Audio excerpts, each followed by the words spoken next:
C'est l'une de nos plus grosses erreurs, c'est qu'on a délégué, on a délégué, mais on s'est trop désengagé en fait de ce qu'on avait délégué. Et déléguer, c'est pas se désengager de quelque chose parce qu'on doit quand même venir challenger les gens à qui on a délégué, et les gens à qui on a délégué doivent quand même nous reporter, et on doit être là pour qu'ils nous rendent des comptes.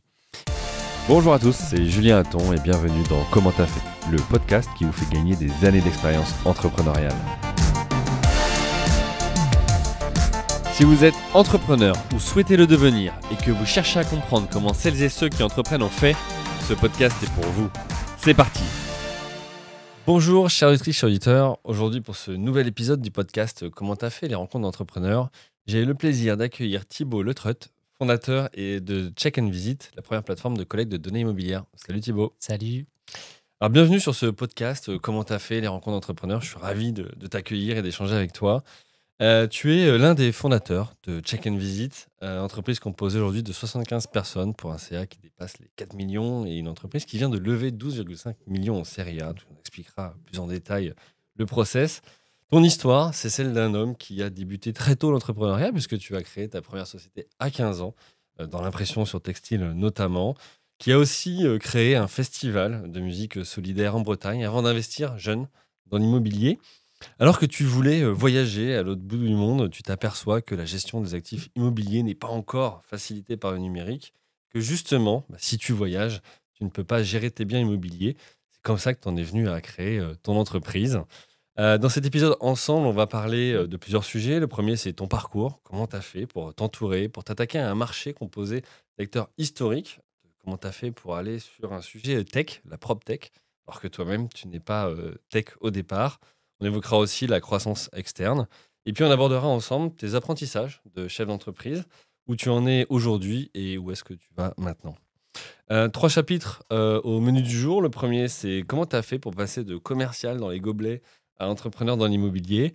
Ensuite, on se posera la question de comment tu as fait pour t'attaquer à un marché français composé d'acteurs historiques majeurs et dépasser les 100 000 missions en 5 ans. Et enfin, quelle est l'ambition et comment tu comptes y arriver. OK pour toi ? Ça me va, c'est parfait. Écoute, on y va. Avant de commencer, de te laisser te présenter toi tout seul de manière libre en 2-3 minutes, un message pour vous, chères auditrices, chers auditeurs. Inscrivez-vous si vous êtes fan d'entrepreneuriat à la newsletter du podcast Comment t'as fait. Il suffit d'aller sur le site commenttafait.fr pour recevoir les dernières nouveautés et actualités autour du podcast et de l'entrepreneuriat. Si vous êtes plus livre papier plutôt que audio ou vidéo, je vous invite tout simplement à vous procurer le livre Comment t'as fait, dans lequel je synthétise les 80 premiers épisodes de ce podcast. C'est fini pour l'instant promo. C'est à toi Thibaut. Est-ce que tu peux te présenter de manière libre en 2-3 minutes ? Ouais, merci pour cette introduction. Donc, je suis Thibaut, CEO cofondateur de Check & Visit, qu'on a lancé maintenant il y a 5 ans. Je viens d'un petit village de Bretagne et aujourd'hui on est basé à Rennes.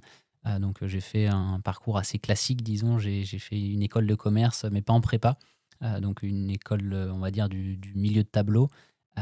Et assez rapidement, j'ai voulu donc rejoindre le côté professionnel avec des alternances, etc. Donc ce fameux commercial dans les gobelets. Et la particularité, c'est que très tôt, j'ai été, on va dire, orienté sur des business. Donc au démarrage, c'était mon père qui me ramenait des cigarettes de voyage que je revendais dans la cour du collège.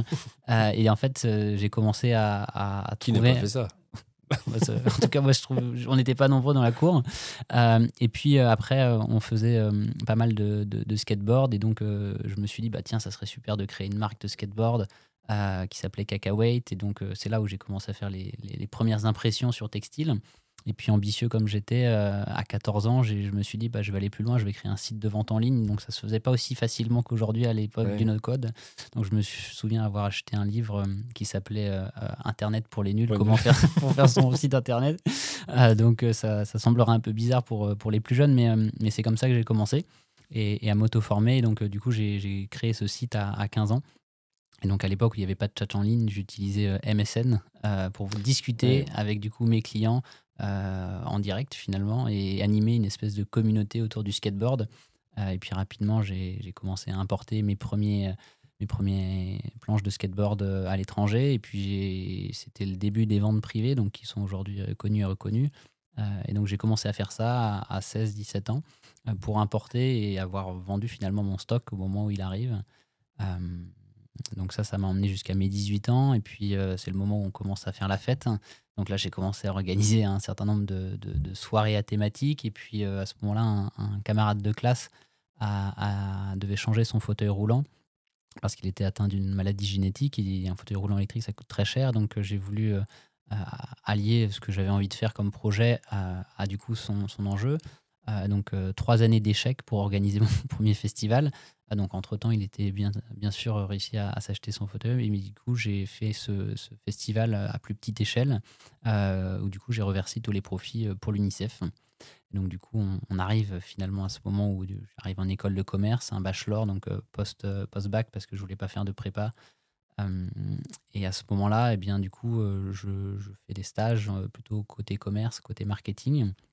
Et mes parents divorcent et du coup, ils me donnent la gestion de leurs biens immobiliers sur Rennes, puisque je suis étudiant à Rennes. Donc, je découvre avec stupéfaction qu'on fait un état des lieux sur papier, que c'est, on va dire, côté agence immobilière, pas toujours très bien suivi, alors que tout seul, on peut le faire avec le Bon Coin assez simplement.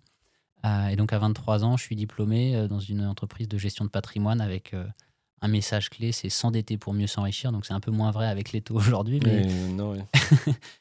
et du coup, j'investis moi-même dans l'immobilier. Et c'est à ce moment-là que j'ai ces sujets un petit peu qu'on va voir tout à l'heure sur l'immobilier. Écoute, déjà, très riche, très dense et tu m'as fait déjà quasiment toute la première partie. Mais il y a plein de choses qu'on va aller creuser Ouais. maintenant, parce que maintenant, on voit un peu mieux finalement ton profil. Parce que dès tout petit, en fait, dès adolescent, tu Mm. as eu cette fibre quelque part un peu entrepreneuriale.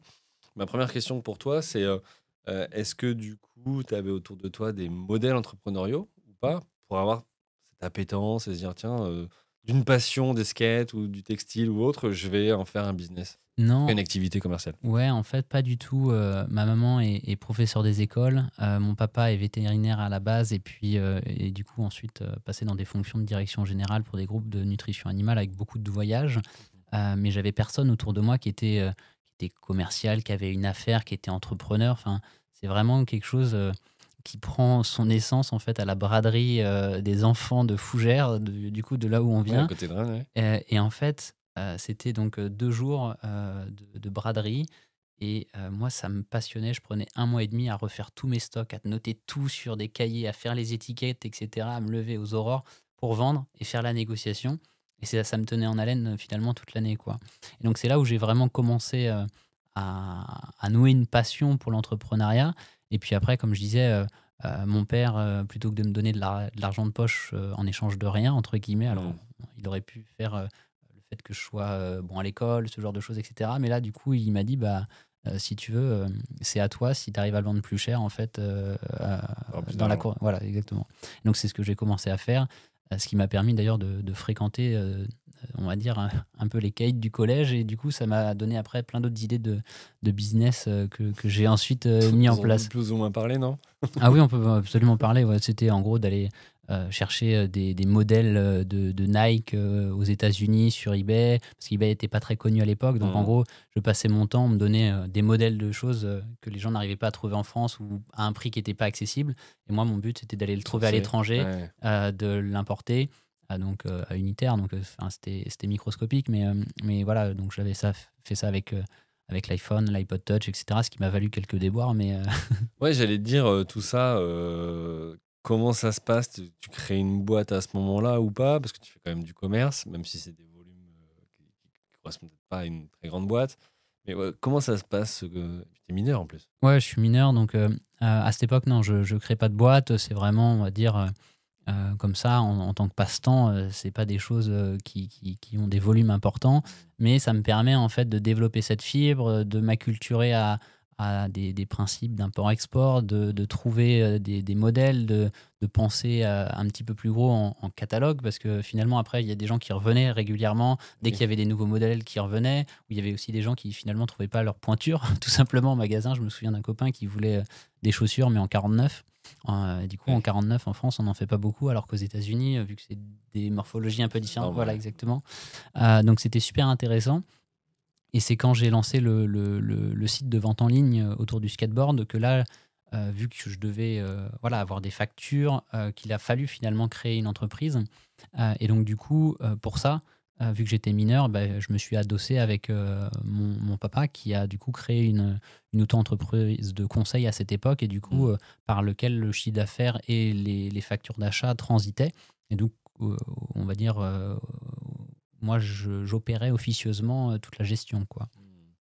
Ok, ouais, donc à un moment donné, tu es obligé quand même de rendre les choses officielles parce qu'il y a une activité qui est là et parce que ça prend aussi, c'est plutôt une bonne nouvelle. Oui, oui, et puis effectivement, enfin, quand je m'adresse à un distributeur en Chine, aux États-Unis ou même en France, en fait, à des marques, faut bien qu'ils aient une entité sociale à Ouais. facturer. Donc, du coup, c'est comme ça que ça s'est fait. Mais c'est vrai que pendant longtemps, c'était assez marrant parce que tous les soirs après le collège ou le lycée, j'allais sur MSN pour discuter avec mes clients, animer mes communautés sur les forums. Parce que voilà, je travaillais beaucoup sur les forums pour préparer soit les nouvelles opérations commerciales. Je faisais des contests en ligne pour toujours avoir du contenu à forte valeur ajoutée à leur proposer. Et du coup, c'est vrai voilà, les gens, ils savaient pas qu'ils parlaient à quelqu'un qui avait 16-17 ans, quoi. Donc c'était assez amusant de prendre ce ton un peu officiel sur MSN, Ouais, et en fait, sans mettre d'autres photos que le logo à l'époque, quoi.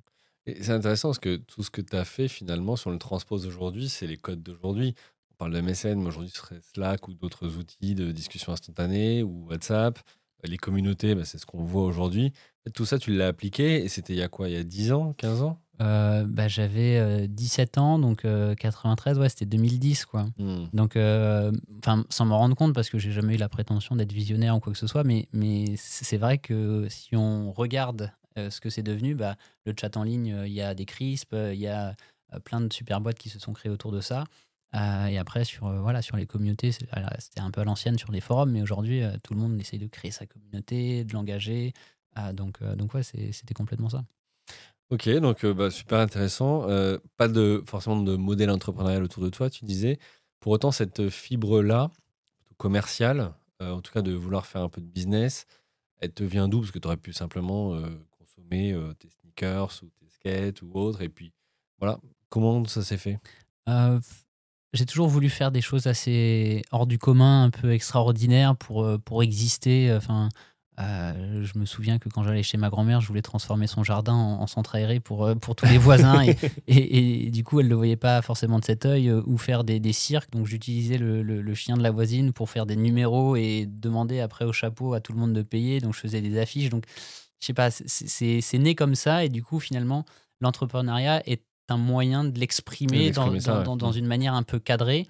Et puis c'est sans cesse de vouloir, voilà, créer de nouvelles choses, de développer, d'emmener, une idée jusqu'à sa phase de déploiement.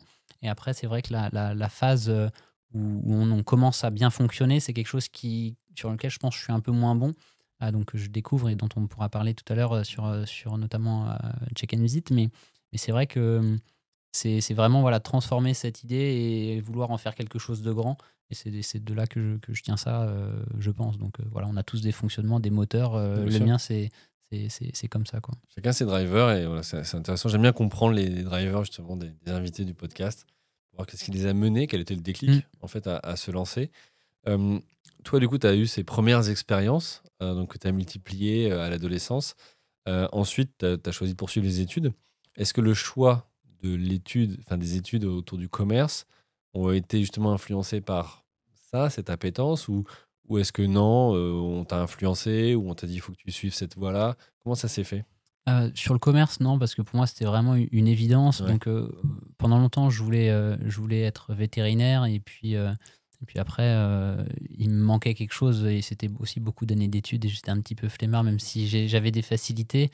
Ce côté, d'étudier pendant, 7 ans, 9 ans, voilà, c'était pas quelque chose dans lequel je me retrouvais. J'avais vraiment besoin d'avoir du concret finalement parce que je m'ennuyais un peu à l'école. Et le commerce, alliait ça puisqu'on pouvait du coup aller faire des stages, des alternances. Donc c'est ce choix-là. Par contre, j'ai bien sûr été influencé parce qu'à un moment, après la seconde, nous, il fallait choisir entre S ou ES. Hmm. Bon, je m'étais un peu renseigné, j'adorais les SES parce que voilà, on parlait de choses que j'avais jamais eu, enfin auxquelles j'avais jamais eu accès jusqu'à présent, notamment l'économie et le social. Et là, on m'a dit non, fais S pour pas te fermer de porte, etc. Au final, j'ai pas fait de prépa, j'ai pas fait de. Enfin, si, j'ai fait une grande école, mais plutôt moyenne. Donc, ça n'a rien changé pour moi et j'aurais pu faire SES. Voilà. Donc, c'est Hmm. les seuls endroits où j'ai été un petit peu influencé. Et aussi, après le bac, je voulais faire donc, un voyage à travers le monde que je n'ai pas fait. Après mon bachelor, je voulais faire ce voyage à travers le monde que je n'ai pas fait. Parce qu'on me disait, mais tu vas jamais réussir à te remettre dans le modèle Et rentrer après dans etc. le système. Peut-être à juste titre, mais du coup, le fait est que aujourd'hui, j'ai toujours pas fait ce voyage. Peut-être qu'il va arriver, tu Oui, sais pas. Mais en tout cas, on l'a vu, il a été moteur de plein de oui, choses derrière. En tout cas, absolument. ok. Donc, tu fais ces études de commerce.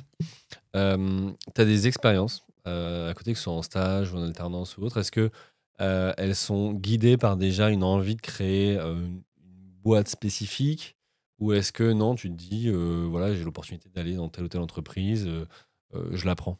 Elles ont été guidées parce que je voulais en aucun cas me retrouver dans un grand groupe. C'est-à-dire qu'en D'accord. fait, je voulais pas être enfermé dans un poste déjà tout fait. J'avais ce besoin de pouvoir exprimer une certaine créativité et d'avoir quelques libertés. Hmm. Donc première année, moi j'ai fait le choix de partir à l'étranger parce que j'avais fait allemand LV1 pour pouvoir aller au bon collège à l'époque. Et donc du coup j'étais un peu mauvais en anglais, donc fallait que j'aille me remettre à niveau. Donc là c'était un stage, on va dire un peu par défaut, mais qui était très formateur parce que le fait de partir à l'autre bout du monde tout seul à peine 18 ans, T'es où? là c'était en Australie du côté de D'accord. Maroochydore, donc juste au-dessus de Brisbane sur la Sunshine Coast. Mais du coup on apprend d'autres choses. Bon, j'ai appris Hmm. l'anglais, mais dans l'entreprise voilà, j'avais des missions à dire un peu théoriques où on me laissait pas faire grand chose. C'est 2 mois et demi, donc de toute façon t'as pas le temps de faire grand Oui, c'est chose. rapide. Ouais. Mais au moins, j'ai appris beaucoup sur moi, sur ma capacité à me retrouver tout seul, à aller vers les autres, à m'acculturer à une nouvelle culture. Donc ça, c'était super enrichissant. Et puis après, en année 2, il fallait faire un stage alterné. Donc là, j'ai fait le choix effectivement d'aller dans une start-up qui s'appelait Original Cup. Et je salue Martin et Paul s'ils écoutent ce podcast, pour les rejoindre et pour être business developer. Donc là, c'est vraiment faire du phoning. Là où les gens nous attendent pas. Et donc là, j'avais la capacité à amener des idées parce que voilà, je sais que grâce à moi, ils sont rentrés dans les réseaux VNB qui sont des caves et vins, donc Oui. qui a priori sont pas l'endroit où on prédestine d'avoir ce genre de choses. Mais finalement, aujourd'hui, ils sont très bien implantés dans tous ces sujets-là. Et voilà, d'avoir amené les gobelets Original Cup à Fougères dans le petit Carrefour City, c'est toujours une fierté quand on y allait C'était à une 18 heures. victoire. Voilà, c'est ça. Et donc, du coup, là, je faisais beaucoup d'allers-retours entre Fougères et Rennes. Donc j'ai fait le choix après d'aller faire autre chose complètement différent, du coup dans un centre de formation de langue, du coup un poste administratif. Donc là, c'est tout ce que j'ai détesté et tout ce en quoi je suis mauvais. D'accord. Donc Ça t'a permis de t'en rendre compte. absolument, c'est juste ça que j'en garde, c'est j'ai découvert des métiers que finalement qui n'étaient pas faits pour moi, Hmm. qui étaient on doit suivre un process, on doit faire des choses d'une manière et on peut pas s'y déroger, quoi. Et puis après, là, j'ai fait aussi d'autres choses un peu plus loufoques. C'est que j'ai été dans des élevages de porcs faire des essais en nutrition animale pour en gros remplacer les vaccins à l'aide comment dire, de minéraux, ce genre de choses, un peu l'équivalent d'un complément alimentaire, D'accord. mais pour les animaux. Et donc, du coup, là aussi, j'ai découvert des choses que je n'avais pas forcément envie de faire, mais qui, du coup, sont aussi, qui m'ont poussé dans mes retranchements avec, du coup, la volonté de se dépasser, de ne pas craquer, qui sont, du coup, finalement, toujours assez enrichissants. Et ensuite, l'entreprise qui m'a embauché, du coup, à la fin de mon master, c'était, du coup, une petite, on va dire PME, parce que c'était pas vraiment une start-up, et qui, depuis, s'est fait. Donc, on était 7, je suis parti, on était 40. Donc là, j'avais beaucoup de liberté, Hmm. beaucoup de crédit. Les gens m'ont donné de la confiance. Ils ont par la suite investi dans le Check and Visit. Eux se sont fait racheter depuis, ils sont sortis, ils ont créé d'autres projets. Donc, c'était très vertueux.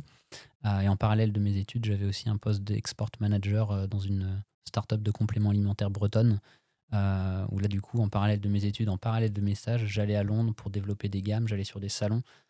Donc là aussi, j'avais la liberté. Donc la liberté de pouvoir ex- m'exprimer d'une quelconque manière, que ce soit commercial, marketing, Hmm. d'essayer des choses, me planter, apprendre. Ça a vraiment guidé tous mes choix de où est-ce que je voulais me retrouver dans le monde professionnel. Et j'estime qu'aujourd'hui, c'est comme ça que j'ai le plus appris. Alors j'aurais certainement appris d'autres choses si j'avais été dans un grand groupe, peut-être une rigueur de travail, Ouais. ce genre de Des choses, méthodes etc. et. Hmm. Mais c'est vrai que ça m'a vraiment pas du tout guidé dans tous les choix que j'ai faits à ce niveau-là, quoi. Ok. Bon, bah, un profil actif, même très actif, parce Ouais. que tu as cherché en tout cas à te créer l'expérience et à découvrir des choses. Et c'est là aussi intéressant quand on fait le parallèle avec les profils entrepreneurs, Mm. quelque part, c'est cette volonté de découvrir ou de défricher des choses. En tout cas, là, on le ressent dans tes expériences, parce que voilà, elles ne sont pas forcément liées entre elles, mais en tous les cas, ça t'a permis de découvrir sur toi-même et puis en même temps de construire un set de compétences. Euh, Derrière, tu te lances dans l'entrepreneuriat, Mm. pas tout seul. Non. Comment est venue donc l'idée, même si j'en ai parlé un petit peu dans l'intro, et comment tu as fait pour trouver tes associés et partir ensemble dans l'entrepreneuriat? Ouais. Bah, du coup, comme tu l'as dit, à ce moment-là, ça fait quelques années que je gère des appartements pour mes parents et donc je deviens diplômé. Je me dis: «Bon, je vais investir dans l'immobilier». C'est ce que martèle comme message, l'entreprise dans laquelle je suis embauché. Et donc du coup, je devais investir, initialement dans un appartement et puis j'ai l'opportunité d'acheter un immeuble et donc du coup, je convainc mon père de venir sur le projet. On fait, l'acquisition et à ce moment-là, j'en ai un peu marre de mon travail. J'ai fait le tour, donc je me dis: «Dans 6 mois, je vais partir faire le voyage à travers le monde». Du coup, à cette époque, j'ai une dizaine d'appartements en gestion, donc pas forcément à moi, mais entre les proches et autres. Et donc du coup, j'ai 2 problèmes principaux. C'est comment je vais gérer, mes états des lieux à distance, lorsque j'ai un changement de Oui. locataire et comment je vais gérer mes visites parce que, bah, du coup, il faut quand même ouvrir les portes et cetera. Et donc je demande aux agences, est-ce qu'elles peuvent gérer juste cette partie-là, mais pas prendre, toute la partie honoraire et du coup Oui. entamer la rentabilité? Elles me disent: «Non, non, c'est soit tout, soit rien». Toi, ouais. Et après, voilà, je découvre, des petits acteurs sur la partie état des lieux, donc généralement des indépendants, très petites structures, des expériences clients catastrophiques dans lesquelles je ne me retrouve pas du tout en tant que vraiment digital user, ou bien des filiales de grands groupes immobiliers qui ne s'intéressent pas, en fait, aux particuliers et qui ont des avis clients catastrophiques. Du coup, partant de là, je décide de créer un service d'état des lieux bienveillant, transparent, éthique, parce que sur le côté visite, c'était le début de l'avènement de la visite virtuelle. Donc je me dis que ça va être un petit peu le nouveau standard, quoi. Oui, et puis il y avait les fameuses caméras 360 C'est qui te ça, ouais. permettaient de créer ces visites. Ça a été la mode à un moment donné. Ouais, bah, ça l'est toujours et on le voit de plus en plus et on va y revenir, après, parce que finalement l'état des lieux, c'est quelque chose qui est un métier complexe, Mm. et du coup l'image peut beaucoup aider. Et donc du coup, on se lance sur ça, sur l'état des lieux d'abord.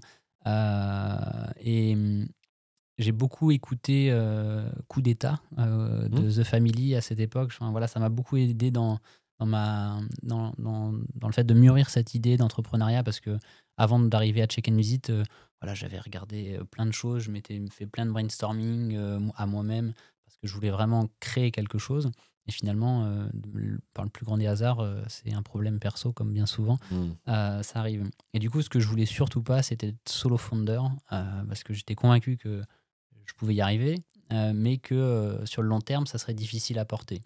Du coup, j'ai essayé d'en parler le plus possible, plutôt que de conserver son idée Ouais. comme on pourrait avoir, tendance à le faire. Donc voilà, je me suis vraiment forcé à en parler autour de moi et cetera et puis j'ai des potes qui m'ont dit, «Bah, moi ça m'intéresse, si tu veux juste de faire les états des lieux à Lille parce que je reprends la fac, je sais pas quoi faire, ça pourrait m'arrondir les fins de mois et cetera». Donc on part avec 2 potes, donc un ami d'enfance qui est Mathieu, qui est du coup aujourd'hui, responsable des opérations. On se connaît depuis la crèche, depuis qu'on a 2 ans et on est amis dans la vraie vie et un autre copain qui, du coup, pour des raisons diverses et variées, finalement sort du projet très vite. Et donc du coup, on commence comme ça et au bout de 6 mois, on est sollicité par, des professionnels de l'immobilier alors qu'on était, bah, plutôt sur la partie particulier à la base. Mm. Et du coup, on se rend compte que, bah, en fait, pour les mêmes coûts d'acquisition, on a des volumes beaucoup plus importants et donc assez naturellement, on va se rediriger après, vers les Vers professionnels. les pros. Ouais. Peut-être plus de moyens, plus de volume. Oui, oui et finalement, un particulier, il a en moyenne entre un et 2 biens, donc avant qu'il revienne, sur le Mm. marché, enfin, voilà, c'est toujours un peu compliqué. Donc du coup, on est sollicité par ces professionnels, et au bout de 6 mois, on fait, plusieurs centaines d'états des lieux, Mathieu et moi, entre, Rennes, Fougères, Saint-Brieuc et Paris. Et on commence un peu à se dire, enfin, il n'y a pas des applications mieux pour faire les états des lieux et même on avait des points de divergence entre nous parce que même si on a essayé d'appliquer la même méthode, bah, en fait, des fois, on n'est pas d'accord sur une trace, sur, Mm. l'appréciation finalement Et de c'est de quoi le l'état. référentiel sur lequel vous êtes tous d'accord, alignés pour, Bah, ok. enfin, on avait une méthodologie de dire qu'on note tout comme ça on est Mm. OK, sauf que, bah, en fait, à un moment, on dit: «Mais non, mais ça c'est normal. Et donc du coup, on commence à se dire, on pourrait faire les choses mieux, quoi. Et donc Mathieu, lui, il a fait une fac de sport. Moi, j'ai fait une fac d'école de commerce, enfin une école de commerce, pardon. Même si j'ai un petit peu appris à coder HTML, CSS, pardon, je vais pas beaucoup plus loin, quoi. Oui, Donc on commence à imaginer. Donc dans le petit bureau que l'école de commerce nous avait prêté, on imagine la solution de demain. Et la solution de demain, c'est on rentre dans un logement, on scanne avec un téléphone, une caméra. On savait pas très bien à l'époque. Et l'idée, c'est qu'une IA, donc une intelligence artificielle, détecte les dégradations. On le fait à l'entrée et à la sortie, on superpose les deux modèles 3D pour détecter les différences et ensuite aller jusqu'au chiffrage pour faire les travaux de remise en état. Donc, bah, on est bien incapable de savoir si déjà c'est réalisable et qui pourrait faire ça. Donc, du coup, on vérifie d'abord en interviewant une 10-15aine de personnes tech. Voilà, est-ce que c'est possible? Donc, moi, j'ai été rencontrer des gens sur LinkedIn, tout ça, pour m'assurer. Tu as fait la démarche de Ouais. dire j'ai un projet, j'aimerais le faire chiffrer. Non, même pas. En Même fait, pas? c'est bonjour, voilà, j'ai une idée de business, j'aimerais vérifier si techniquement, en fait, c'est possible. Et du coup, je vous ai identifié vous en tant qu'expert ou on m'a recommandé de venir vous voir par un tel ou un tel. Hmm. Et donc, du coup, c'est comme ça que j'ai commencé à valider ou pas la faisabilité finalement du projet sans aller voir une agence parce que c'était pas ça l'idée. Et donc, du coup, on me dit, bah, alors c'est super, c'est possible, mais il faut que la personne elle maîtrise l'IA, le 3D et la modélisation, comment dire, la langage web, comment dire, la technologie mobile, et idéalement qu'il soit docteur, donc un peu le mouton à 5 pattes. Parce que quand on est docteur, on a du CIR, ce genre de choses. Donc, Bon, c'est tous les crédits un crédit d'impôt recherche. d'impôt recherche. Ouais. Et donc, du coup, on se dit, bon, bah, super, un peu ambitieux, on se dit, bon, bah, à la fin de l'été, donc on était fin juillet, fin de l'été, mi-septembre, on a trouvé ce CTO. Bon, on ne sait pas trop comment, en fait, Ouais. chercher. Mais quoi, tu mets une annonce, tu cherches, t'en parles autour de toi, tu fais Bah, comment? ouais, on en a parlé autour de nous, un petit peu dans des groupes, etc. Mais il n'y avait pas non plus toutes ces applis qui nous aident à trouver notre cofondateur, ce genre de choses. Mais il y en avait une qui était Shaper, donc créée par Ludovic Huero. Ouais, qui est passé sur ce podcast. Ouais. Et du coup, je change ma description en disant on va révolutionner le monde de l'immobilier, je cherche mon CTO. Et là, en fait, on match avec Sylvain, qui lui est docteur en modélisation 3D et en intelligence artificielle et qu'on a un peu marre de la recherche parce que ça fait 10 ans qu'il en fait. Le match idéal, quoi. Le match, et donc il vient nous voir en nous disant bah écoutez, ce que vous faites c'est assez marrant parce que du coup on faisait quand même déjà pas mal de chiffre d'affaires à cette époque, mais en mode no tech, quoi. On faisait juste des états des lieux et on commençait à nous challenger dans les incubateurs où on était. Vous récoltez de la data, demain ça aura de la valeur. Et nous on était là, ouais, Mais d'accord, qu'est-ce que mais, vous en mais faites? qu'est-ce qu'on en fait? Donc Sylvain, lui, arrive avec une vision très complémentaire du métier que celle qu'on avait. Et il dit, bah, effectivement, demain, ça va avoir de la valeur et déjà, vous pourriez l'utiliser pour mieux faire votre métier, en fait. Et donc, c'est comme ça qu'on commence à envisager de se rapprocher. Et il nous rejoint 3 mois plus tard. Donc voilà, on fait un pacte d'associés, enfin tout Donc, il ce devient qu'il faut, etc. Il associé. devient associé. Ok. C'était voilà, c'était une volonté de sa part. Pour nous, il n'y avait aucun sujet. Et du coup, on commence à créer la première brique technologique de Check and Visit, puisqu'à la base, c'était, on va dire, un WordPress pour juste prendre des commandes. Et du coup, la première, c'est créer une application pour faire les états des lieux, pour du coup récolter les images, pour entraîner le réseau de neurones à reconnaître les dégradations, pour assister les personnes sur le terrain à faire l'état des lieux plus rapidement et de manière plus objective. Donc, c'est comme ça qu'on a commencé à construire la vision technologique de Check and Visit. Et donc, c'est pas que de la collecte, entre guillemets, d'informations d'état des lieux. Il y a une couche complémentaire qui est là pour essayer de détecter Ouais. Ok. Le but, c'est vraiment d'objectiver. Alors, du coup, c'est un process qui prend du temps et que nos clients et nos intervenants ne voient pas toujours parce qu'en fait, bah, on a l'impression que d'essayer de faire un état des lieux complet, c'est fastidieux, etc. Mais en fait, c'est aussi un prérequis pour pouvoir mieux orienter l'algorithme à reconnaître demain que ça, c'est bien une tâche sur un mur blanc, et ceci, et cela. Et donc, du coup, là, on commence à y arriver puisque depuis 6 mois, on a intégré ça dans l'appli sur la reconnaissance de dégradation et sur la partie modélisation. Donc, aujourd'hui, on intègre toujours une numérisation 360 à nos états des lieux. Et là, on est en train de basculer sur la modélisation 3D avec la détection à partir d'un téléphone. chose qui est assez remarquable comme produit et ça dépasse même juste l'immobilier dans ce qu'on est capable de faire, quoi. Oui, il y a plein d'applications possibles derrière Ouais. de cette techno. Ok. Et donc, du coup, on a Donc là, ça marché. devient une société. Ouais, ça devient une société, donc on l'a créé beaucoup trop tôt. Donc, conseil à tous les auditeurs et les auditrices, ne créez pas la société au moment où vous avez l'idée parce que ça peut vous fermer beaucoup de portes. Nous, on a créé la société en 2017, mais on s'est lancé en juin 2018. En fait, on a eu un an d'idéation, de maturer un peu le concept, etc. Et C'était quoi comme statut juridique? une SAS.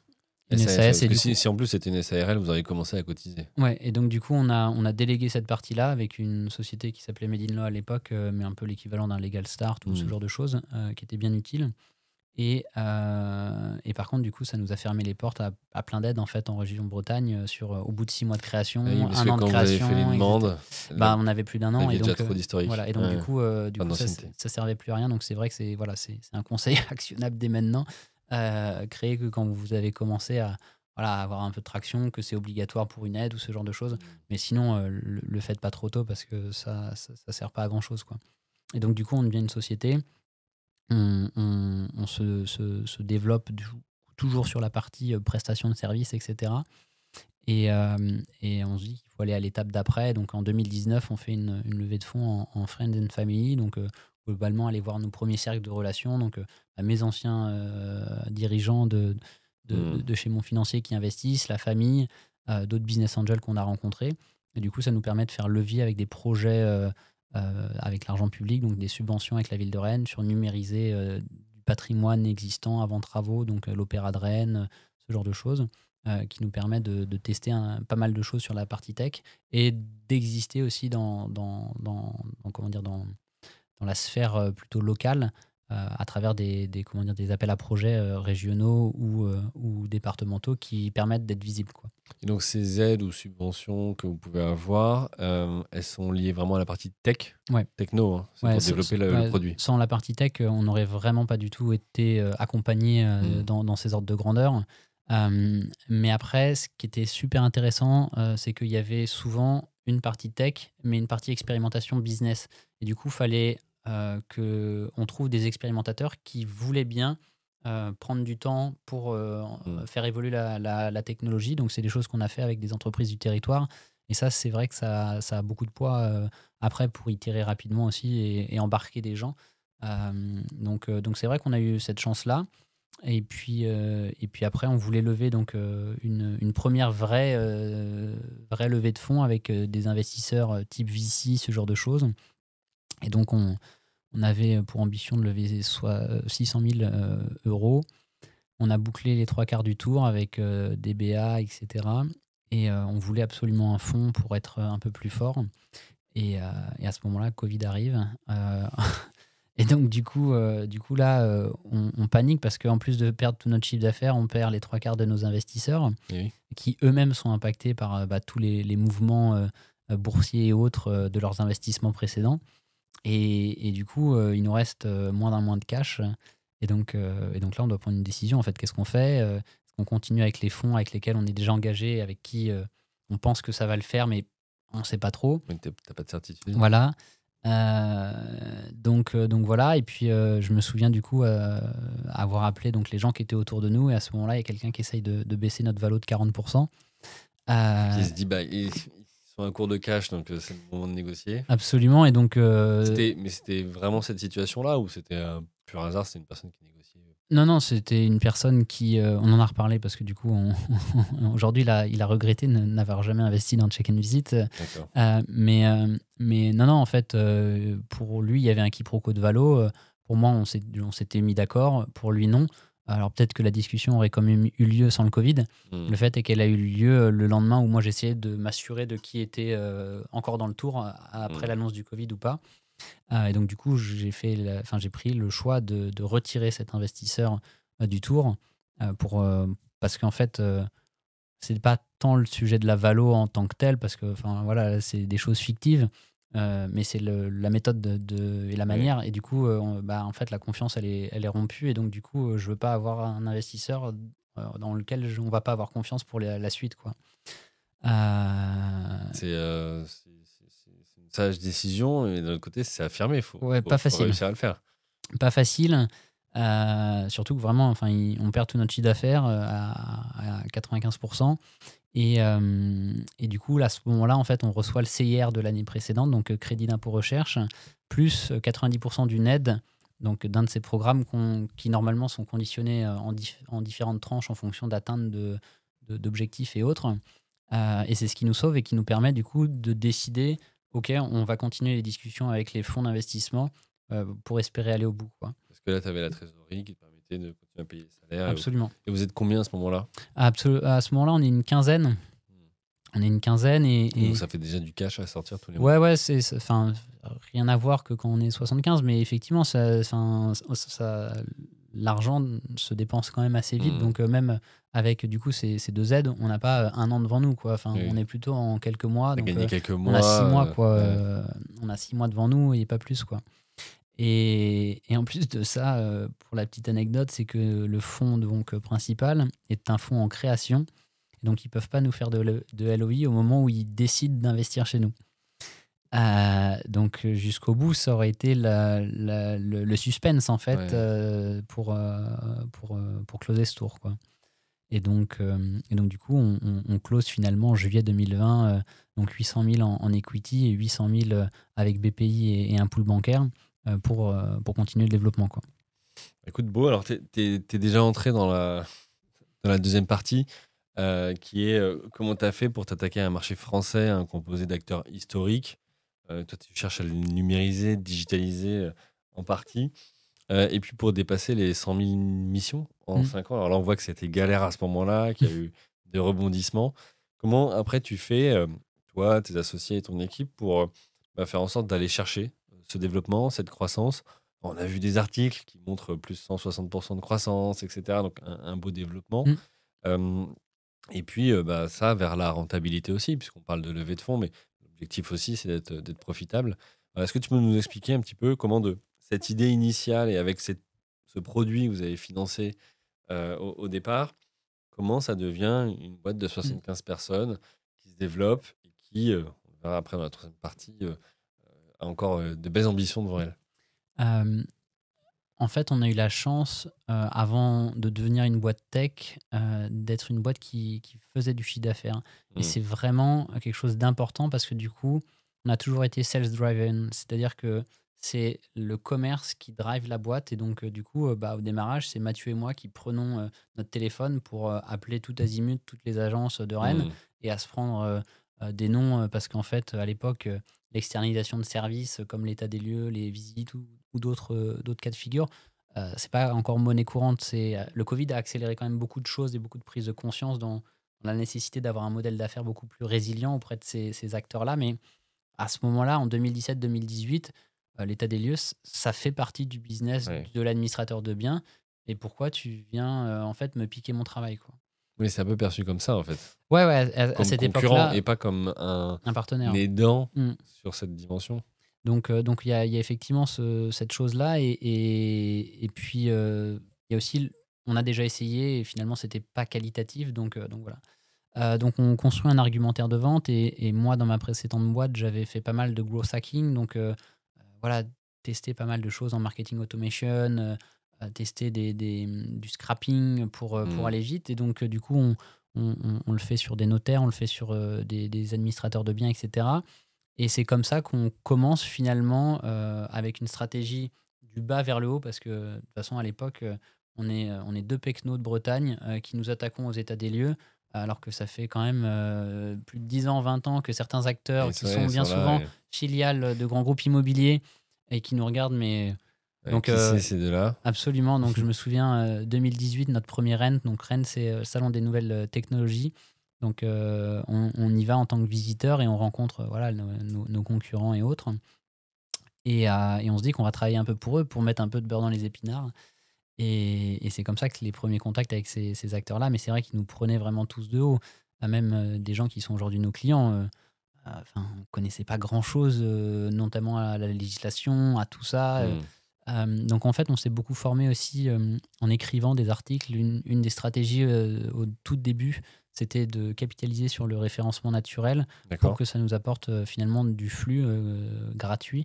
Ça, c'est toi qui avais cette Ouais, compétence-là? c'est ce qu'on Ouais. faisait dans l'entreprise précédente, c'est qu'ils avaient zéro budget pub. Et du coup, ils avaient une newsletter avec 300 000 inscrits. Et tous les jours, ils commentaient Une belle base. l'actualité. Ouais, ils commentaient l'actualité matin et soir et le week-end. Et en fait, c'est à travers les articles et les actus qui généraient des appels à action pour faire des demandes Mmh. d'informations sur tel produit ou tel produit. Et donc, du coup, mon enjeu, c'était de faire venir plus de gens sur le site et de convertir plus de visiteurs en inscrits à la newsletter. Et donc, du coup, je mets au point une petite formation et je forme Mathieu, puis je forme une stagiaire, un stagiaire. Et puis, avec un peu d'argent, on a aussi des rédacteurs aux quatre coins de la France qui le font pour nous pour vraiment commencer à mailler, euh, voilà, on va dire des thématiques assez simples sur lesquelles on peut se positionner rapidement. Donc, on fait ça. Et puis après, on est sollicité par quelques agences, quelques acteurs plutôt locaux, et puis assez vite à Paris finalement. Donc on ouvre à Paris avec un ami qu'on connaît également de Fougères, qui est associé maintenant de l'entreprise minoritaire, qui fait des états des lieux pour nous pendant 2 ans. Mmh. Donc voilà. Mais effectivement, au démarrage, très compliqué, surtout que l'immobilier, c'est un monde assez fermé. Il faut vraiment avoir fait ses preuves pour être considéré. Et ça nous a mis 3 ans et demi avant de pouvoir être considéré par les gros qui ont un rayonnement national, etc., quoi. Ouais, parce que si tu te mets dans leur perspective, c'est 2 jeunes qui arrivent, qui veulent révolutionner un peu, une partie du métier avec du digital, une tech. Bon voilà, c'est vrai que certains peuvent se poser des questions. Tu parlé de référencement, ça a permis de voilà, d'être, visible, crédible. Hem, Comment tu fais et on en vient à la question que je pose à tout le monde par rapport au nom, comment il a été créé, Check and Ah Visit?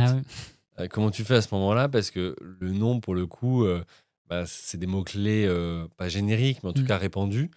Comment tu fais pour sortir du lot sur ces mots-clés-là? Est-ce que finalement ça a pas de sens parce que, enfin ça a pas de lien parce que vous êtes sur un marché français, donc les gens tapent pas Check and Visit, ça marcherait pour de l'anglais. Comment tu as géré ça? C'était quoi la Euh, stratégie? le nom, il est venu comme ça. En fait, je rénovais un appartement chez moi et ça faisait 2 jours, 3 jours que j'avais fait du brainstorming avec des copains et mes anciens patrons autour d'une bière dans un bar. Et on avait essayé de trouver des trucs avec la clé, enfin des choses pas terribles. Ouais. Et puis là, je suis en train de laver mon frigo à quatre pattes, un peu moisi. Et, et là, je fais check and visit. Et en fait, je voulais un truc international. Déclic? Et Ouais. du coup, déclic, et c'est resté. Parce qu'en plus, ça prend tout son sens. Et je vérifie et en même temps, je Ouais, viens tu es sur sur un nom place. Donc, promesse où tu comprends tout de suite, donc, ce que tu il y a proposes. certains franco-français qui ont voilà, check et visite. Donc, ça perd un peu son sens. Mais globalement, ça marche assez bien. Et donc, on va bien évidemment pas se positionner prioritairement sur ce nom-là parce que personne ne le connaît. Mais on va plutôt aller sur des mots-clés de longue traîne, sur société d'état des lieux à Rennes, Mmh. euh, réparation locative, propriétaire locataire, enfin des choses qui sont finalement autour de l'action d'achat, mais qui ne sont pas forcément véritablement Elles je sont souhaite. très fines et précises. Ouais, avec peu de concurrence. Donc nous, on regardait, fallait qu'il y ait un nombre minimal de pages indexées dans Google. Au-delà de 500 000, c'était pas intéressant. On allait mettre trop de temps à ranker, parce qu'on avait une autorité de domaine trop faible. Mmh. Et du coup, après, pour augmenter notre autorité, on a été faire des partenariats, donc ce qu'on appelle du backlink, donc Un échange de d'échange de liens. liens. Mmh. Et puis après, de la presse qui marche très bien. Et donc, du coup, là, c'est de la presse locale, de la presse à travers des salons en tant que start-upper, ce genre de choses. Et on a eu plutôt de la chance parce qu'on a été bien couvert à chaque événement. Et du coup, ça nous a permis de faire remonter l'autorité du nom de domaine à ce niveau-là. Donc la stratégie a commencé comme ça. Et après, on l'a étendue sur de l'étude de cas, sur des lignes magnétiques pour générer des leads. Donc là, aujourd'hui, on a une machine qui est beaucoup plus robuste avec du nurturing. Enfin, voilà.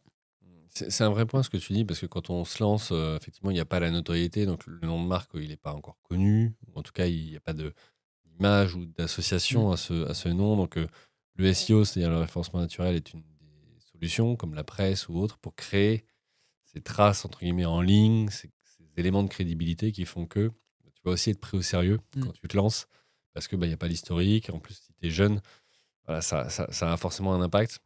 Donc, voilà, il y a de la cohérence dans cette stratégie que vous avez mis en place. Après, avec tous les autres mots, alors peut-être barbares pour certains qui nous écoutent, de nurturing, etc., Mm. de ligne magnète, mais qui sont aujourd'hui des techniques à utiliser. Vous, du coup, c'est votre développement principal. Tu disais tout à l'heure que au début, c'est toi qui prenais ton téléphone et qui démarchais. Est-ce qu'aujourd'hui, votre canal principal d'acquisition de prospects ou de clients, c'est le digital? Ou non, il y a encore d'autres actions qui permettent de vous développer? Le monde de l'immobilier est un monde de réseau, de relationnel, même si la crise du Covid a apporté euh, de nouveaux automatismes, notamment du visio, du Hmm. distanciel. Enfin, ce qu'on constate, c'est que les gens aiment bien se déplacer en salon, les gens aiment bien être invités. Donc, c'est encore beaucoup d'humains. On fait encore des salons qui nous apportent énormément de visibilité et de contacts. Mais sinon, effectivement, dans le cadre de la stratégie, c'est capitaliser sur le référencement avec des contenus à forte valeur ajoutée qui convertissent du coup des prospects, enfin des visiteurs en prospects, Hmm. voire en demandeurs, donc MQL, donc Marketing Qualified Lead, donc qui demande carrément une démo, je veux voir votre produit.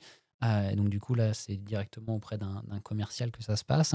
Et après, on a deux axes principaux, c'est du cold calling directement, D'accord. mais du cold calling qui est ciblé, c'est-à-dire que on a une base d'entreprises dans le CRM qui est enrichie avec un certain nombre d'informations et du coup derrière ça nous donne un scoring de lead et du coup ça priorise en fait ça distribue en fonction de si c'est pour un key account manager ou si c'est juste pour un commercial ou si à l'inverse c'est pour un commercial junior. Et Euh, tout ça, vous l'avez automatisé ou en tout cas, alors, il y a des choses, enfin, la plupart des choses sont automatisées. En revanche, il y a des choses qu'on peut pas complètement automatiser. Mais oui, l'idée, c'est d'avoir un processus qui est le plus fluide possible. On a aussi beaucoup travaillé en séquence, donc en séquence d'emailing. Donc là, on a beaucoup testé l'ultra personnalisation, de l'emailing de masse. Enfin, on s'est fait insulter des fois. Enfin voilà, mais oui. faut juste dire qu'après il y a un humain en fait et que c'est voilà, je suis désolé de vous avoir dérangé. Veuillez m'excuser, ça se reproduira pas et juste s'y tenir à cette parole Hmm. et c'est pas grave. Moi le premier, je suis cette personne qui répond quand on me spam et qu'on n'arrête pas. Mais du coup, je sais l'entendre de l'autre côté. Donc on a fait ça et puis là aujourd'hui, effectivement, vu qu'on a une autorité, on a une équipe marketing qui est dédiée avec de la publicité payante, donc SIA, donc sur LinkedIn, Google et autres, on génère des leads. Et du coup, après ces leads, on leur propose du contenu en fonction de leur phase de maturité dans laquelle ils se trouvent pour pouvoir déclencher une opportunité côté commercial à ce niveau-là, quoi. Et comment tu détermines justement la phase de maturité? C'est qu'il y a un formulaire à remplir, tu leur poses quelques questions qui permettent de cibler le profil? Ouais, il y a en fait un score, donc un lead scoring qui dépend du nombre de fois où on va visiter une page, le Page, nombre ouais. de fois où on va déclencher le téléchargement d'un article, de Hmm. quel type d'article, si on remplit un formulaire pour avoir une démo, enfin voilà, ce genre de choses, et ce qui nous donne un scoring. Et en fonction du nombre de points, alors il passe à l'étape de MQL, donc qui doit être traité derrière par les commerciaux. Oui, donc vous avez mis en place une vraie stratégie et qui vous permet d'aller justement fournir après vos équipes commerciales pour générer des démos ou des ventes, c'est ça? Ouais, tout à fait. Bah, le process, on passe toujours par une démo, toujours par un test. On a essayé par le passé de raccourcir ce cycle de vente, Ouais. sauf qu'en fait, les gens après sont pas activés et pas engagés. Hmm. Donc, du coup, on préfère effectivement toujours passer par un test, un débrief de test, ce qui peut être un peu frustrant pour les équipes commerciales. Mais en fait, si nous, on n'est pas sur un engagement de chiffre d'affaires, c'est du booking. Et donc, d'autant plus quand il y a des crises comme ça dans l'immobilier, en fait, ce booking, il se transforme ou pas en chiffre d'affaires. Donc, pour nous, pour avoir la prédictabilité et le pilotage fin de l'entreprise, il était nécessaire de réduire cette incertitude au maximum, quoi. Ok. Alors, on a parlé justement un peu du côté international avec le nom. Aujourd'hui, vous êtes que en France, vous êtes aussi international? Ouais, aujourd'hui, on est que en France sur la partie prestation de services, etc. Et puis, en novembre, on a lancé donc une technologie qui s'appelle InSpacer, qui permet, à partir d'un téléphone, de scanner un espace et d'en obtenir une vidéo stabilisée drone en très haute qualité et un modèle 3D qui recompose même les endroits où on n'a pas été scanné, ce qui est assez dingue, donc grâce à D'accord. l'intelligence artificielle. Et tout ça à partir d'un téléphone, donc Android ou iOS. Et donc ça, on a déjà énormément de demandes à l'international parce que c'est des technologies qui, depuis 12 mois, n'arrêtent pas d'évoluer très vite. Et donc là, nous, on développe des cas d'usage, mais qui vont du coup être très vite déployés à l'international. Donc sur cette Les partie-là, ça va arriver très vite. les Ouais, brevetés, déposés. brevetés déjà 2 fois. Et sur la partie plus servicielle, qui est du coup notre cœur de métier historique, là jusqu'à présent, on était en France, on avait fait la projection d'être en fin 2024, début 2025 à l'étranger, compte tenu de la crise immobilière et du retard un petit peu qu'on a pris. Je pense que ça va être décalé plutôt 2026, sauf opportunité derrière. Mais voilà, on préfère valider le rationnel de la rentabilité du modèle, etc. Parce qu'au-delà de la crise immobilière, il y a également la crise des financements et un assèchement. Et on n'arrête pas de voir des entreprises, notamment des startups, en redressement judiciaire ou en cessation d'activité carrément. Donc c'est quelque chose, finalement, ce que je trouve sain, parce que la course à la croissance version VC, alors que si on regarde de manière très, très factuelle les business économiques, enfin les KPI, du coup, on se rend compte que le business model, il n'est pas viable. Donc voilà, on essaye d'avoir un œil là-dessus et d'être rentable dès 2024. D'accord, donc là, l'objectif, c'est aujourd'hui rentabilité pas atteinte, mais c'est 2024 de pouvoir le faire Ouais. pour valider le modèle. Et après, vous dire, est-ce que ce modèle, il est exportable quelque part? Parce que là, on parle du marché français avec ses spécificités aussi, Ouais. mais peut-être qu'au UK, en Allemagne ou autre, les usages sont différents sur tout ce qui est état des lieux ou l'immobilier. Ouais, Vous avez déjà regardé ça? ouais, au moment de la levée de fonds, on a fait une grande étude internationale sur les 10 plus gros pays importants en Europe et les 5 États les plus prometteurs aux États-Unis, pardon. Et effectivement, il y a des spécificités qui sont très différentes d'un pays à un autre, voire des fois, il n'y a même pas d'état des lieux. Ce qu'on a regardé, c'est que le UK est très en avance, 10 ans en avance, parce que même pour une prise ou une bouilloire électrique, il faut un certificat, ce genre de choses. Et à l'inverse, il y a d'autres pays comme l'Espagne où en fait les gens ils sont tellement radins entre guillemets, enfin pingres, que du coup ils veulent pas externaliser ce genre de choses. Donc du coup là, c'est plus la technologie qui peut-être à terme va aider. Où là ce sera du do it yourself plutôt que de la prestation, quoi.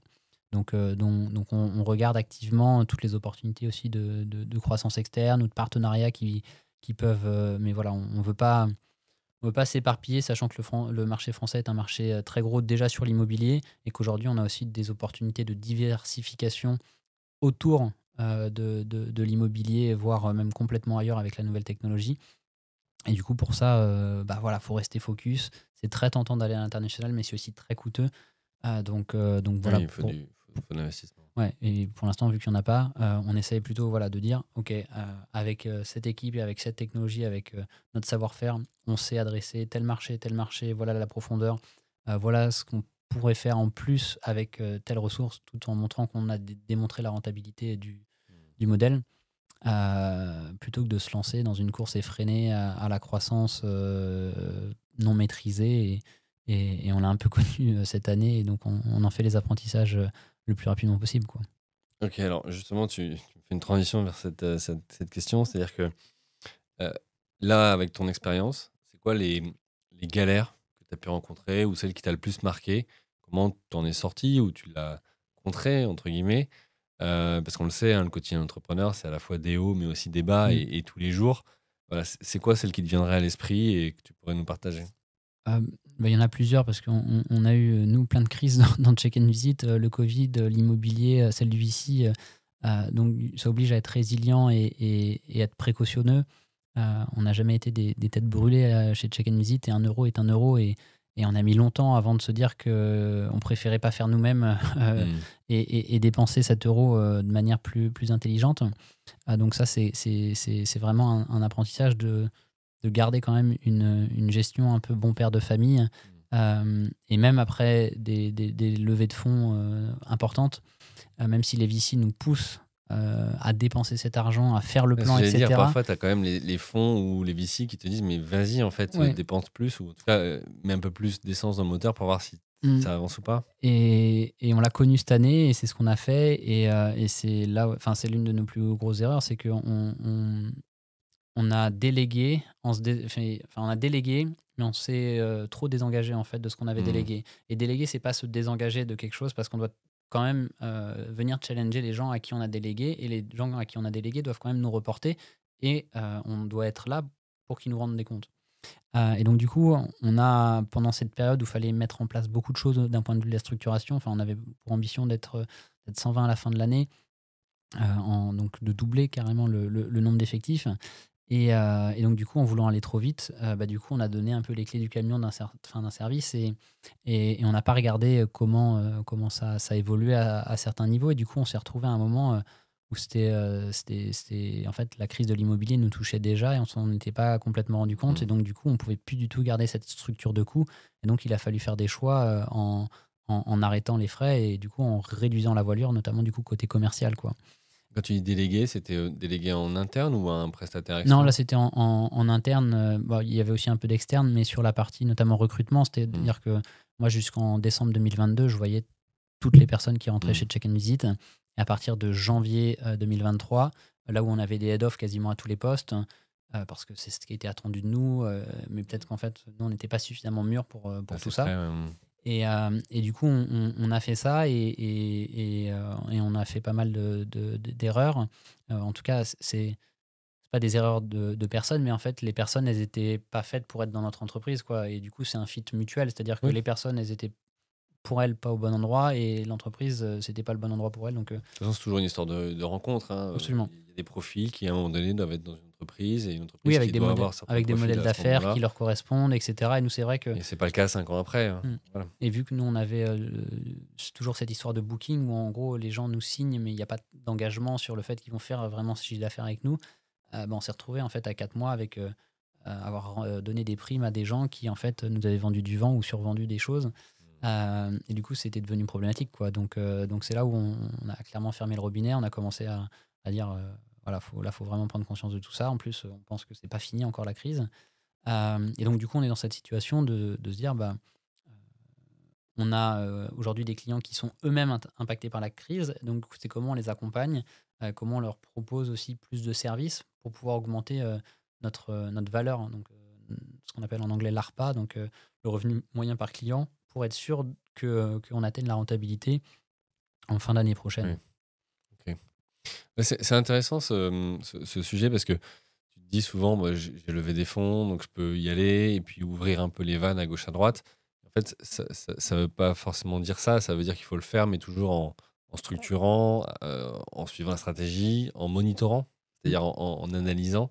Et ce retour d'expérience est important, tu vois, pour Mm. toutes celles et tous ceux qui écoutent et qui se disent, bah, je veux avoir une stratégie offensive quelque part, donc d'aller me développer. Et auquel cas, voilà, comment je le fais. Donc Je pense que ça dépend aussi de ce qu'on veut que l'entreprise devienne. Si l'objectif, c'est de faire une croissance vraiment énorme très rapidement pour se faire acheter par un leader du marché, comme par exemple Et dans ce cas, c'est un sprint. Ouais. Cajou sur la livraison Oui, en 10 minutes. en 10 minutes, etc. Eux, ils ont remarquablement réussi leur sprint. Mais c'est vrai que souvent, en fait, euh, c'est plutôt un marathon, en fait, l'entrepreneuriat. Et quand on veut s'établir en tant que leader, etc. Donc, nous, on a fait de la croissance à 3 chiffres tous les ans depuis le début. Cette année, on va être toujours à 3 chiffres, mais plutôt aux alentours de 100% que 300% comme les années précédentes. Mais du coup, ça entraîne quand même des besoins de changement, des besoins de structuration qui sont toujours intenses, etc. Et pour pouvoir perdurer dans le temps avec un modèle d'affaires qui, en cas de crise, notamment des financements ou de coups durs ou autres, enfin, faut pas qu'on soit non plus trop éloigné parce que sinon, en fait, ça peut finir en redressement judiciaire ou une sortie de route complètement, quoi. Oui, et puis faire du chiffre pour faire du chiffre, si derrière, il n'y a pas de De marge. renta ou de Ouais. profitabilité, tout On est bien simplement, d'accord. ça n'a pas de sens. En tout cas, c'est pas durable. Ouais. T'as quel âge? J'ai du coup 30 ans. Ça me fait bizarre de dire ça, j'allais dire 29, mais 30 ans. C'est quoi le quotidien d'un entrepreneur de 30 ans qui gère une boîte de 75 personnes, qui a levé 12,5 millions en série A? Tu fais quoi aujourd'hui si on compare avec la création il y a quelques années avec tes associés? C'est quoi ton rôle? Ouais, aujourd'hui, mon rôle, il est spécifié sur la partie développement des grands comptes, donc tout ce qui est appel d'offres, toutes les nouvelles opportunités, donc d'aller initier des nouvelles opportunités de business. Donc voilà, je vais aller faire les premiers tests, les premiers POC, et du coup en même temps façonner un petit peu le produit parce que on fait pas un état des lieux comme on fait une inspection d'assurance ou une inspection de voiture ou une inspection de bateau. Enfin voilà, il y a quand même des spécificités, même si la technologie peut aider. Donc l'idée, c'est voilà, d'identifier ces marchés, cette stratégie autour de ça pour savoir comment on y va et initier vraiment ces premiers tests commerciaux, convaincre, développer les partenariats, donc des partenariats avec des acteurs, soit pour la visibilité, soit vraiment pour du parti business. Je l'ai dit sur la partie produit, donc d'avoir la vision, où est-ce qu'on va d'un point de vue produit, heu, qui est directement lié avec ce que les clients, nous disent, hein, finalement, Mmh. et sur les marchés sur lesquels on veut attaquer. Aligner l'ensemble des équipes sur un plan stratégique bah, on a aujourd'hui un copil, on est, associés, et on a aussi des investisseurs qui nous demandent des comptes, heu, idem pour les financeurs. Donc comment on arrive avec la stratégie à embarquer tout le monde? Donc là, du coup, c'est un travail, tout ce qui est autour des valeurs, autour de comment on incarne ces valeurs au quotidien, et cetera. Donc on a fait un gros travail l'année dernière, parce que quand on est 25, c'est pas pareil que quand on est Eh oui. 75. Et les gens qui sont venus là au début, bah, ils se retrouvent pas forcément là où ils sont 75. Donc forcément, il y a des crises de croissance, mais c'est normal et c'est sain qu'il y ait du mouvement à ce niveau-là. Euh, je suis également toute la partie M&A. Donc la partie M&A, je la suis pas au quotidien, mais en tout cas sur la partie, euh, voilà, quelles sont les cibles qu'on va attaquer, et quel est le modèle un petit peu derrière. Euh, D'un point de vue stratégie, encore une fois, c'est ça mon quotidien. Et après, la supervision des head-off. Donc, head-off sur la partie marketing, sur la partie service Market, client, sales aussi. opération, sales. Donc voilà, et puis après, j'ai mis en place de nouveaux process pour améliorer les résultats au niveau de l'opération, la qualité. Donc voilà, je suis à donner des idées à plein de gens, mais j'ai bien souvent trop d'idées. Donc c'est là où les gens doivent me stopper et me dire non, c'est pas maintenant, ou c'est pas le moment où on doit être focus. Euh, donc voilà, et puis là, on vient de mettre en place quelque chose dont j'ai hâte aussi moi-même de le faire. C'est de chaque trimestre de passer 1h30 au service client. Et ça, c'est tous les salariés qui doivent faire ça. Euh, et donc, Répondre au téléphone ou aux emails. ouais, pour Bon, développer l'empathie ouais. et se mettre à la place de l'autre véritablement ok, là, le bouton, quand je clique, je dois appuyer 3 fois, mais pour un dev, peut-être c'est pas très grave. Mais pour quelqu'un qui Mais le dans fait, l'expérience, ouais, voilà. ouais, C'est ça. c'est. Donc ça, on s'est librement inspiré de Alan pour ça. Euh, et voilà. Ok, bon, bah écoute, super. Tu as déjà parlé de la troisième partie avec le M&A, et il va être temps d'y aller, parce que je vois l'heure qui tourne et c'est passionnant. Euh, Quelle est l'ambition pour l'entreprise Check and Visit? Tu la vois où dans 5 ans, dans 10 ans? Et du coup, comment tu comptes y arriver? Alors, tu nous as parlé de M&A, donc on vous a vu aussi déjà faire de la croissance externe ou racheter certaines boîtes ou services. Mm. Est-ce que tu peux voilà, nous expliquer comment tu vois la suite? Absolument. On se voit être le leader de la collecte de données immobilières pour prendre des décisions plus facilement, et notamment ce qui est lié à la transition énergétique. Euh, euh, et du coup, pour ça, on a bien sûr un développement qui se fait par le produit sur les innovations technologiques qui vont nous permettre de mettre des verrous à l'entrée Mhm. euh, sur notamment tout ce qui est captation d'intérieur en 3D, modélisation ou détection. Donc qui va s'accompagner d'une croissance organique. Donc là, on était historiquement beaucoup sur les agences immobilières, on va dire petite et moyenne taille. Depuis quelques années, on est sur des comptes aussi beaucoup plus importants parce que voilà, c'est l'évolution aussi de la taille de la société. Comme on le disait tout à l'heure, quand on est petit, on n'intéresse pas les gros, et Eh oui. quand on commence à devenir un peu plus gros, on peut commencer à, à être intéressant pour eux. Et du coup, il y a 40% de la croissance de l'entreprise qui va être basée sur les opportunités de M&A. D'accord. Donc, l'objectif avec le M&A, c'est d'occuper une place plus grosse plus rapidement, et de proposer une place dans la chaîne de valeur de tous les services qu'on occupe beaucoup plus large que celle qui était initialement juste de faire des états des lieux, quoi.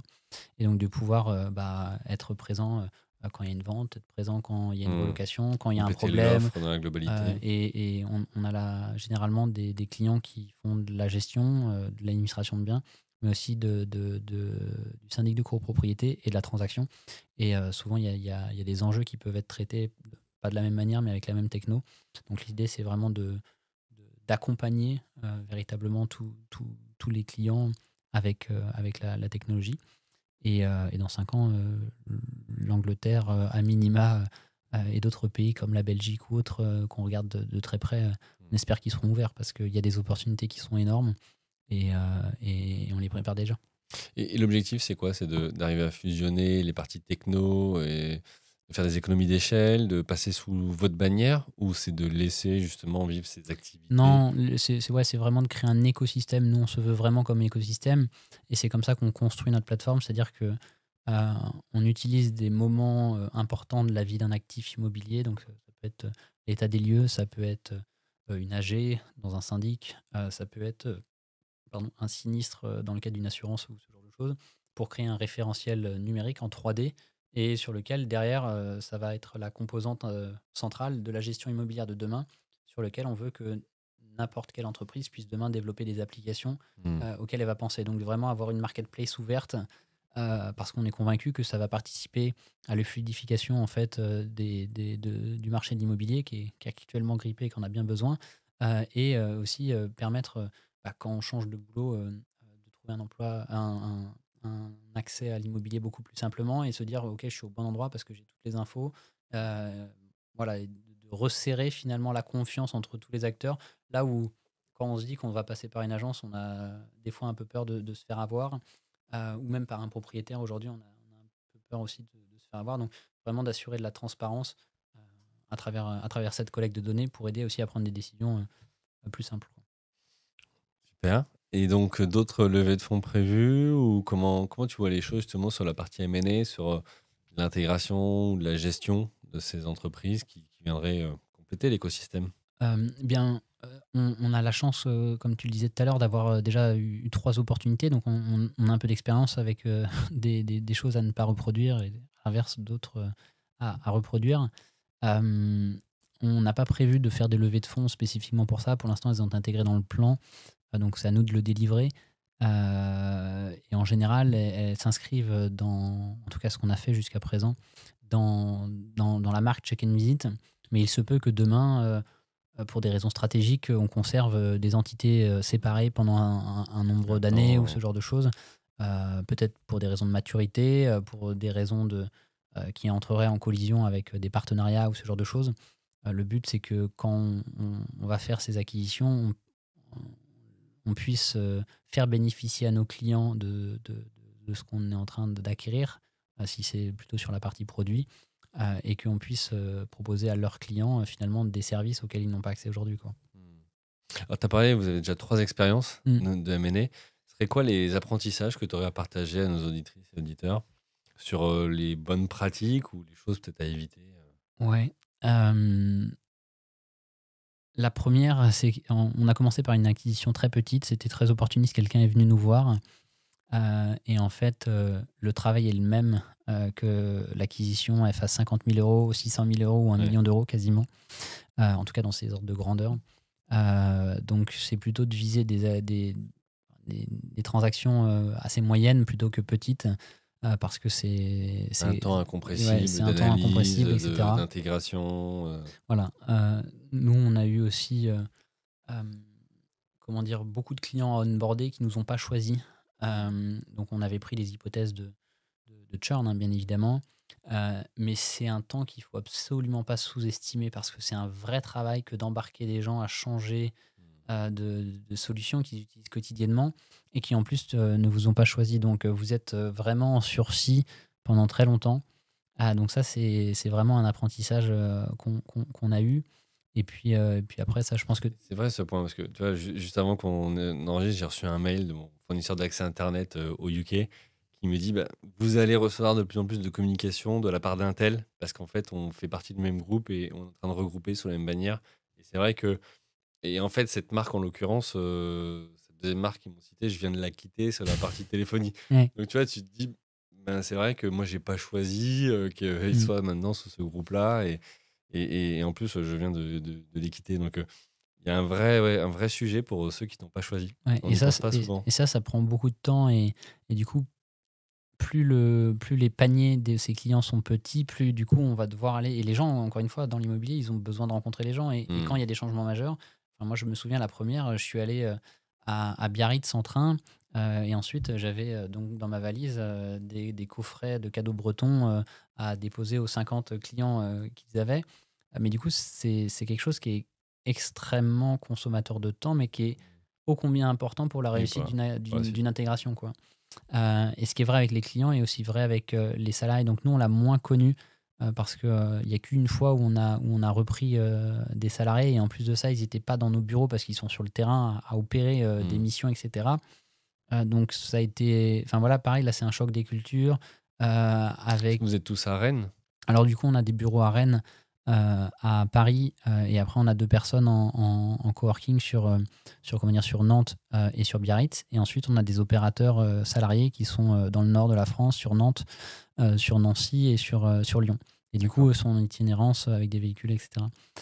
Et c'est vrai que c'est difficile pour ces gens qui sont sur le terrain de se sentir appartenir à l'entreprise, d'avoir la même culture d'entreprise, etc. Alors qu'ils ne nous ont pas choisis, encore une fois, euh, parce qu'au quotidien, c'est pas ça qu'ils ressentent, quoi. Et donc ça, c'est vrai que c'est quelque chose où je considère qu'on a un peu échoué, mais parce que, encore une fois, c'est des gens qui sont sur le terrain, pour qu'ils apportent de la valeur à l'entreprise, bah, c'est sur le nombre de missions qu'ils vont faire. Donc c'est un peu le serpent qui se mord la queue. Donc voilà, c'est les 3 gros apprentissages qu'on a fait à ce niveau-là. Euh, Après, voilà, c'est bien travailler aussi les seuils, notamment lorsqu'il y a des earn-out, etc., pour pas vraiment modéliser toutes les options, aussi bien favorables que défavorables, parce que notamment quand il y a des crises, comme c'est le cas à présent, bah, c'est important d'avoir un modèle qui tient la route dans les 2 cas, quoi. Oui, oui, qu'il n'y ait pas d'injustice ou autre, mais qu'en tout cas, voilà, ça ne mette pas à mal la société parce Oui, que parce une que sortie si sort on la a, trésor. Et, si, voilà, ouais, si on a prévu que ça s'autofinance et qu'en fait on doit payer le double ou le triple parce que c'est la crise et qu'on n'arrive pas à faire les chiffres qu'on avait espérés, faut l'avoir anticipé, quoi. ouais, c'est jamais simple. Et tu as dit un point important, c'est-à-dire que même si aujourd'hui on est dans un monde digitalisé, numérisé, la rencontre fait souvent la différence. Et là, en plus, quand tu es dans l'achat, si on pense le client final, Mm. qui est l'acheteur du bien immobilier ou le vendeur du bien immobilier ou celui qui le met à disposition d'un locataire, ça reste normalement, enfin, en tout cas pour beaucoup, l'investissement le plus important de leur vie. Mm. Et donc, il y a une charge, enfin, émotionnelle hyper importante et un lien affectif qui fait qu'on n'a surtout pas envie de se faire arnaquer ou de passer à côté de quelque chose. Non, Donc, bah, enfin, c'est d'autant plus fort là. c'est ce qu'on a constaté, c'est que quand on travaille avec les particuliers sur la partie état des lieux, bien souvent c'est l'investissement d'une vie, parce que comme je l'ai Et dit oui. tout à l'heure, en moyenne les propriétaires ont entre 1 et 2 biens, et c'est généralement pour leur retraite ou ce genre de Hmm. choses. Et c'est aussi à double tranchant parce qu'ils ont l'impression du coup d'avoir un château de Versailles sans vouloir en tout cas y mettre tous les investissements qui sont nécessaires pour qu'il ressemble à un château de Versailles. Hmm. Et donc du coup on était des fois un petit peu en désaccord, ou en tout cas le fait qu'on fasse trop bien notre travail sur le fait de noter des choses, bah, eux, ça les desservait. En tout cas, c'est ce qu'ils estimaient, parce qu'on disait que bah, potentiellement, le bien, il n'était pas nettoyé, en fait. Hmm. Et donc, du coup, voilà, on s'est pris quelques commentaires négatifs sur des sujets comme ça, quoi. Ça arrive, ça. Ok, bah écoute, super. Merci Thibaut. Je vois l'heure qui passe et il est temps de conclure. J'ai deux dernières questions pour toi.